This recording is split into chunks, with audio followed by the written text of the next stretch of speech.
The following is a presentation of Muddy River News.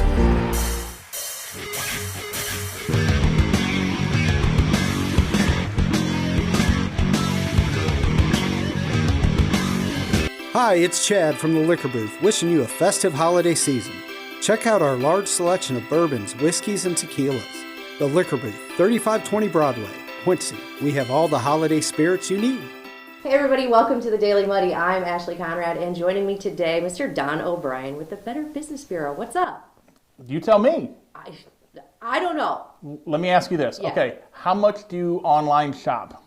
Well, according to my bank account, quite a bit. Okay, so you online shop. I know you have young children in your house. Do they go online shopping too or not? No, I mean maybe through my Amazon account or something like that, Okay. but that's pretty limited because I don't really trust them yet. But So would you say that during the next couple weeks you're going to be a heavy online shopper, or are you going to go into brick and mortar too? you know, I try to keep it kind of balanced because I do appreciate shopping local, but some things, especially like my young kids want, there's not a lot of selection when it comes to toys and stuff around here, so a lot of that does come from online vendors. Okay. But yeah.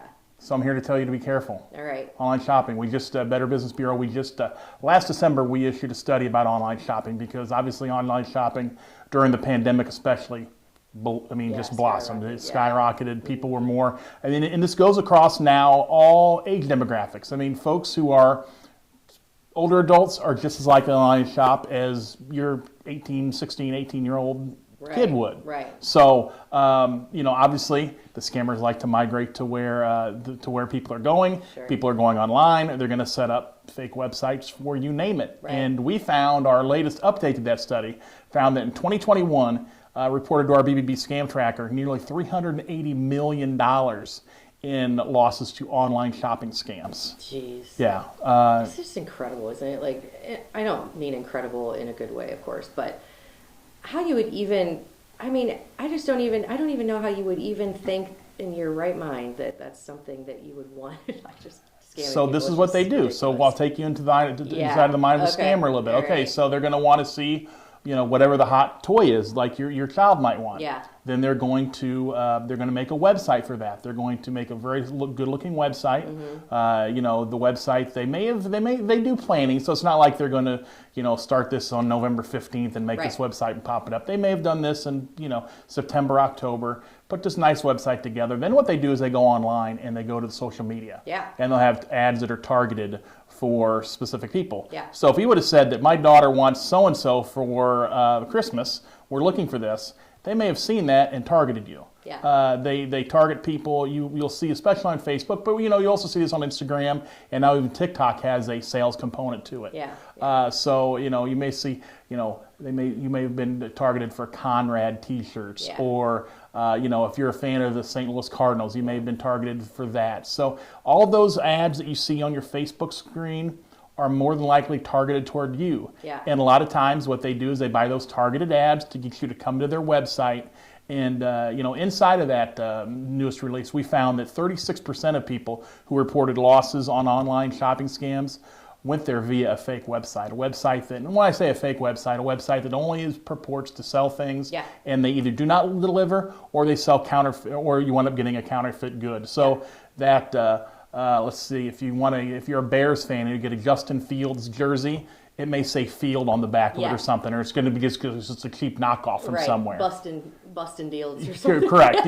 So it's going to be Yeah. it's either you're not going to get it, Right. or what you get's not what was That advertised. has actually happened to me, and I don't even remember what it was. Yeah, I do. I was looking for this greenery to put outside on our deck, and I ended up with what looked like a placemat of, it was just, I was so angry that I was like, okay, I'm smarter than that, right? Mm-hmm. But these people are so savvy anymore that the websites look legit. And like you said, they do target. So I was Googling. And then, of course, we know the algorithms They are buy all targeted ads on Yeah. Google to get them Yeah. to go up to the top of those Google searches, Yeah. or Yahoo, or Bing, or well, whatever and then you when use. I go on Facebook, and then it seems like the ads are targeted to what I was just Googling. So then I see these great, too good to be true prices, which Yes. shame on me, I should have known. But I'm like, you know what? Let's give it a shot.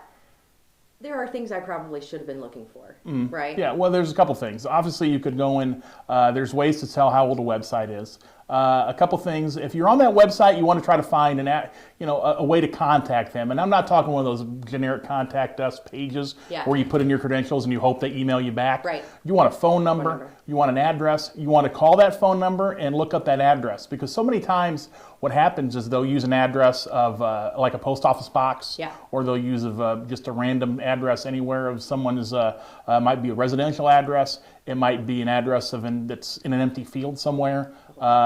We've seen them all. So if you do those a couple of things, and people may think, well, why do I want to go to that extent to do that? Well, if you're going to buy something big, if you're, let's say you're buying a gaming system for one of your children, that's a couple $100 investment, and if they want this PlayStation 5, which is online now, $700-800, and they have it for they're getting pricey. Yes, for sure. and they, let's say you find one for $500, you're like, oh boy, that's $300 I could save. Yeah. So that price is just enough to entice you, and then then if you don't look up those things to see if they're an actual business, how long that website's been around, how can you contact them? Right. Then you send that $500 off via probably debit card, or if they want some type of peer-to-peer payment like a Venmo or a Cash App or something.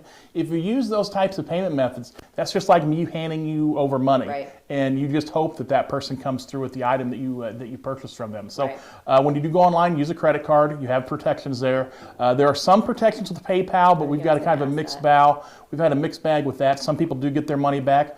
But when you buy with PayPal, if that person you're buying buying something from uses a third party, if that vendor uses a third party and you're paying that third party and not the vendor, well, then you might not get your money back from PayPal. Right. So have you noticed, just real quick, it used to be a little easier to determine kind of a safe website with HTTP or HTTPS. Yes, and then you get a little lock on there. Do you find that is still the case, or are they now They can certainly make it seem like those are not legitimate too. That's why you want to try to find out that the website, because if you go to a website that's not legitimate and you give over all your credit card information, well, guess what? They now have all of Ashley Conrad's credit card information, and they can take that and run with it. Yeah. And then it's all over the dark webs. And you never know. Yes. So, there's a couple things you need to, and again, I'm all gloom and doom when I come on here. You're not. I know. I'm like, it's always bittersweet when I get to see you. But no, I think, giving the information, preparing people, equipping them with the knowledge, especially like you said, during this busy shopping season. And people don't like to use credit cards, but again, that's going to be your number one protection against if things go sideways. Yes, that's fraud. They've got better fraud protection on there. And the last thing you want to do is lose your hard-earned money, because the cost of things now is so much higher than it was even this time last year. That these scammers are making more than ever before. Yeah, and then not really a Better Business Bureau topic, but just to kind of go along with this, porch pirates. That we know are out pirates, there. Find a friend in your neighborhood. There's so many people that work from home now that did even 2 years ago before this pandemic hit. So, or if you do still work in an office, ask your boss if you can get your stuff sent to your office. But porch pirates are still a problem, although ring doorbells they're yes. helping, but it seems but they're still brazen enough to see that and take it. I just can't even. I just can't even. But anyway, I offered one of my buddies, he mentioned porch pirates. I was like, I'm home most of the day working, so if you need to have them delivered here, I only require just a little bit of gift tax on my end. No, I'm kidding, but no, I love seeing you. You're not only an awesome dude, but you always bring the information that helps people, even if it's, we don't want, we wish it didn't exist, but but that's what we're here for. Be prepared, right? Yep. So you can look up all this information if you want to go to bbb.org. Okay. You can find a lot more about the study that we just released and all kinds of tips on that and all kinds of other stuff. Yeah, awesome. I appreciate it. Hey, thanks for having me. Good seeing you. Good seeing you. All right. Yep. Coming up next, we talk about the Festival of Lights. Stay tuned. There's a reason Harvey's Furniture has been around for over 75 years. Exceptional quality furniture, affordable prices, superior customer service. The only way to stay in business for over 75 years is to do things right. Harvey's Furniture. Our home, your home. Instant Replay is your local sports bar. With 18 big screen TVs, we have all the sports packages from college games to pro games. We offer daily drink specials, and come check out the Bullpen, our newly renovated beer garden. Instant Replay, 2739 Chestnut in Quincy. Are you looking for the perfect venue for your next special event? Check out Utopia Event Center. Utopia has a large banquet room and an awesome bar area. perfect for anything from birthday parties to formal corporate meetings. It also offers a photo booth, stage for a DJ or a live band, and a fully stocked bar, all for only $300. Check us out at utopiaeventcenter.com or call Barn at 217-430-6559 for more information. Utopia Event Center, 900 North 12th Street in Quincy. Welcome to the Abbey, a Quincy tradition. With 6 big screens, a new larger kitchen, and now more seating capacity, the Abbey is the place to be before, during, and after the big game. Come enjoy fan favorite appetizers, steaks, burgers, and a variety of daily food and drink specials. Can't join us? Carryout is available too. Now with a convenient drive-up window to better serve you. 1736 Spring in Quincy. Opens at 3 p.m. Tuesday through Sunday. Come join all your friends at the Abbey, a Quincy tradition. Quincy Warehouse Bargains is your Quincy home improvement store. It's the only store of its kind in the Quincy area. We offer flooring, mattresses, area rugs, dining sets, couches, appliances, and much more. And have more products to come so we can better serve the Quincy and tri-state community. Our staff is ready to help you find what you need to make your house a home. Quincy Warehouse Bargains, 4100 North 24th Street, Quincy. And welcome back. Joining me now, we have Eric Dooley. And Eric is the founder / president / guru behind the Festival of Lights. Welcome. Thank you for having me. Of course. So the Festival of Lights used to be the Avenue of Lights, correct? That's right. Yeah. Okay. For 16 years, the Avenue of Lights from 1999 to 2014 put up a great display that became part of many people's family tradition. Yeah. And then when they decided not to move forward, and there was a 4-year absence between them, and during that time they sold off the displays, and we began to have conversation with them a year or two before we started back up, and this will be our 4th year. Excellent. Well, I will say, when the news kind of went around, I still remember that day, and I don't remember a lot from that many years ago, but I remember being just so sad because that did, like you said, became a part of our family tradition, not just Luke and I and the girls, but our extended family. And we would all, just make a night of it. And it was always something really, really special. So thank you. I'll say that to start. I really appreciate it. I'm not sure if now you're like, oh boy, got in too deep, because I can imagine the amount of community that it takes to pull something like this off. It really does. It's an enormous project that our small group oftentimes feels tiny up against. Sure. And we're really fortunate after a couple of years during the pandemic not being able to have the resources of the Illinois Department of Corrections. It's so critical to the project. And right. then being able to come out, they were in lockdown during COVID for such a long period of time. And so we really had to go through nearly a couple of years without having access to them much at all, and sometimes none at all. And so them returning this year has been quite a relief. Been huge. Yeah. I bet. So, during those times when they weren't available, I'm sure you had just, an outpouring of volunteer efforts, right? That's what kind of helps pick up the pieces and run. Is that right? We didn't have almost any. Really? So often it was me and my wife and my daughter and my son-in-law, and we quickly realized that we were going to be out there alone against this enormous task if we didn't hire people to help put it up and take it down. And so that's what we were forced to do during 2019 and 2020, and it put us at an enormous disadvantage. Sure. And so that's why there's a certain fragility to the project in terms of making sure we garner enough support to cement us as a permanent fixture in the community. And I think that's what we want, and I hope that's what the community wants. And the number one tourist attraction in Quincy shouldn't have question marks about whether it's going to return and maybe it'll be back. Right. The uncertainty's got to be replaced with a strong foundation that allows that display to continue for generations, whether I'm here or my family's here, the current group's here or not. And so that's something that we really got to focus on, is making sure that it'll be here for a long, long time. So now you all are a non-for-profit, right? You rely solely on donations, sponsorships, fundraisers, that type of event, right? Yeah, there's no question. We went around and we met with neighboring displays that have been doing this for decades and decades. We talked to Peoria, we gathered a lot of information from Mount Pleasant. We had several visits to Keokuk, Iowa, and these are. Keokuk will be celebrating their 33rd year this year. Wow. Great people, and wonderful to talk to and exchange ideas with. And the ingredient that every single display that we talked to had in common was that as a nonprofit, as a community display, they rely on the kindness and generosity of people within the community in terms of donors and sponsors to Right. offset those expenses. For So sure.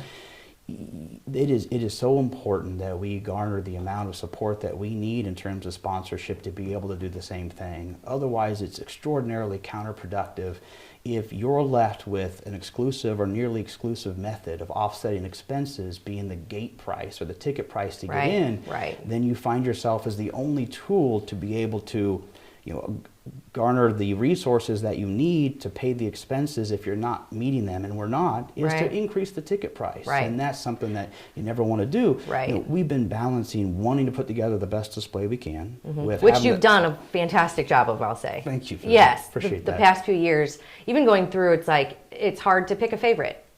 it is really something to see. I'm sorry, I didn't mean to cut you off, My but I wife just does an wanted to say amazing thank job. you. Nicole Yeah. kind of lays out everything in the park, and she does a phenomenal job. Yeah. Trying to find a way to put up the best display you can and maintain the lowest ticket price that you possibly can yeah. is a real challenge. Now, every community that we talk to manages that scenario with an equalizer, and that equalizer is that they have sponsors that offset the expenses that allows them to maintain a low or no ticket price. So Okay. you talk to communities like Keokuk and Mount Pleasant have hundreds of sponsors, and last year we set a record for the most sponsors we've ever had, and we had 14. Wow. So one of the challenges that we had, and how do you get where we are today, is that when we started, we felt like we needed to put up a display that was comparable to the last display Sure. that you saw in the park from the Avenue of Lights. Sure.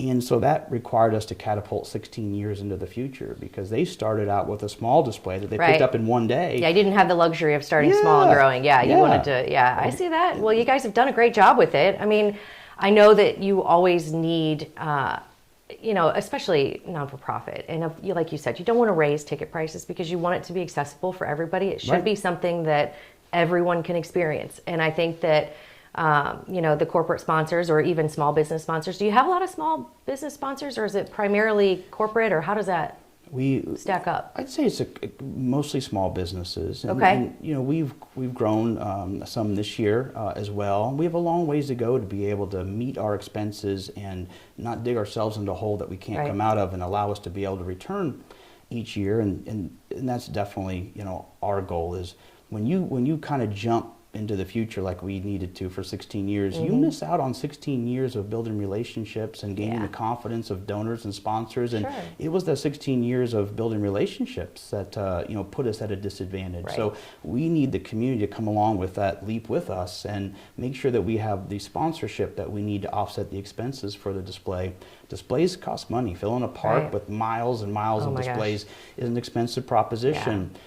Storage is outrageous. The amount of labor that we had to pay during the pandemic is significant. So the costs, I think, are things that people can't hardly imagine. The project is enormous. Oh, yeah, I can't imagine. We have a wonderful that the Illinois Department of Corrections is able to attend this year and help. Yeah. And one of the things that we do in exchange that is required of us is we provide lunch every day. We spend on average $1,000 or more a week Wow. on lunch. We spend between $150 and $250 a day, depending upon the quantity of inmates that come from the Pittsfield and Clayton work camps each day. So this reality that there's quite a production Yeah. that has a lot of expenses attached to it is something that we struggle with, and being able to offset those expenses. So support's critical. Yeah, and definitely something, I mean, you made a lot of good points, things that I wouldn't really think, you wouldn't think about, oh yeah, this costs money, but yeah, storage even, it's just something that you're like, duh, but Right, yeah. yeah.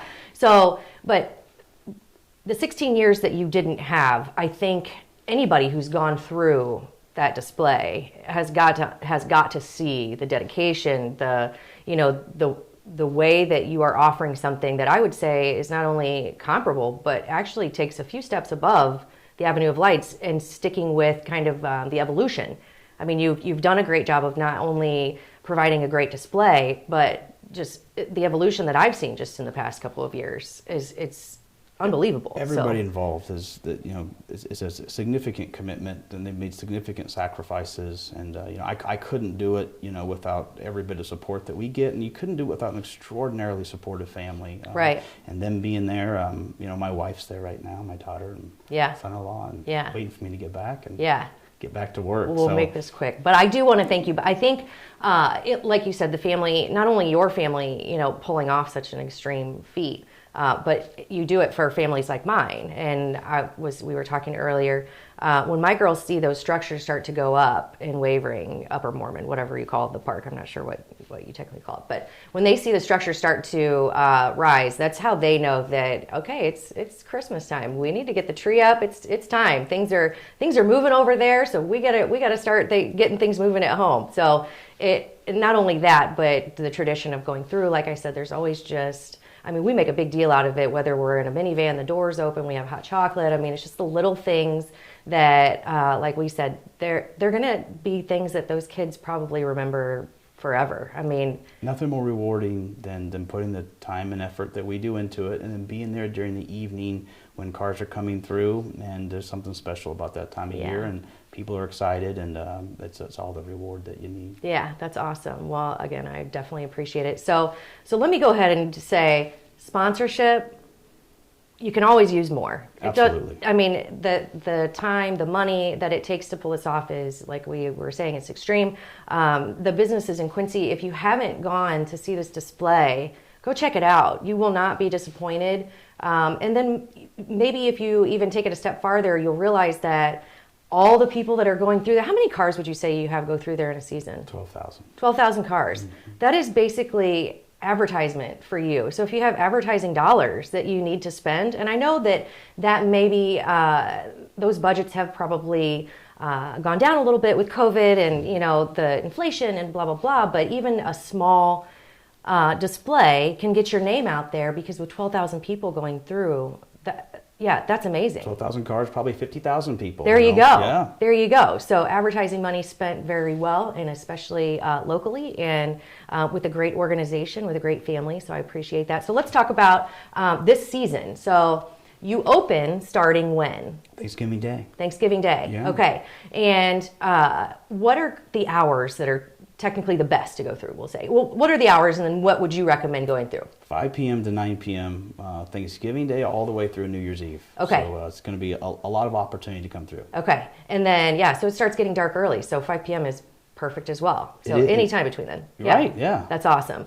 Okay, and it is it $20 a car? It is. Okay, yeah. Okay. And the only restriction that you have is there are no 15 or big passenger vehicles, right? Nothing over a 15-passenger bus. Okay. Yep. Okay, so that's a pretty good gig. That's a pretty good deal. You take your minivan through and pack your kids in, and I think that's awesome. People do too. Yeah. Yeah, they're packed full and That's come through and awesome. enjoy the display. Yeah. So go check it out. November 25th, Thanksgiving Day. You open 5 to 9 all the way through, did you say New Year's Eve or New Year's Day? New Year's Eve. New Year's Eve. Mm-hmm. So plenty of opportunities to get out there, and also plenty of opportunities if you want to help. So do you accept donations from, just say if I wanted to throw some cash at you, to help kind of carry it on, just because as a thank you? Absolutely. Okay. Yeah, with the kindness of people, especially this year, we've received so many donations in the past week.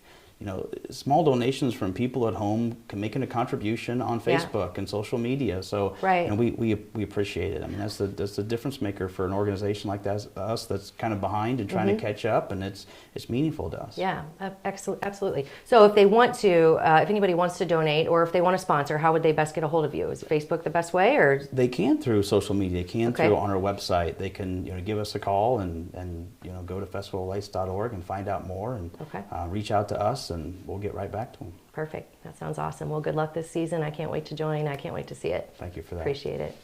That's all for today. We'll see you back here tomorrow.